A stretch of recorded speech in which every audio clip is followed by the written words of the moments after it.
চাহিদার তুলনায় সংকট থাকায় শিল্পে গ্যাস দেয়া যাচ্ছে না।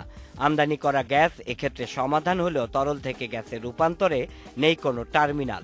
মহেশখালীতে তাই তৈরি হচ্ছে দেশের প্রথম এলএনজি টার্মিনাল।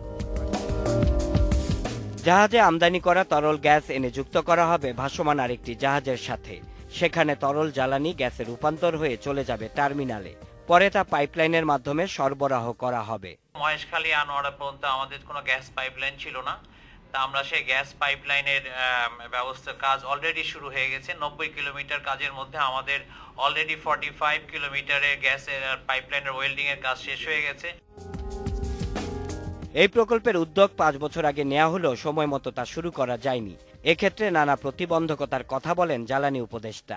বিশ্ব ব্যাংক আমাদেরকে পরামর্শ দিতে যে প্রায় 2 বছর আমাদের সময় লেগে গেছে। যারা উন্নয়ন সহায়তা দেয় তারাই আমাদের উন্নয়নের প্রতিবন্ধক হয়ে গেছে।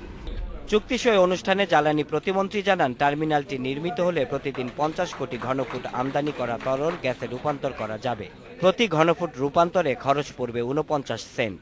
সবার কাছে জ্বালানি পৌঁছানো, যারা ইন্ডাস্ট্রি করছেন, গার্মেন্টস, টেক্সটাইল, $50 বিলিয়ন মার্কেট তৈরি করছেন, তাদের জন্য কিন্তু আমাদের এত কার্যক্রম। 4 মাসের জরিপ শেষে সই হবে চূড়ান্ত চুক্তি। টার্মিনাল নির্মাণে $50 কোটি বিনিয়োগ করবে accelerate. Shaon Hasnat, independent news, Dhaka.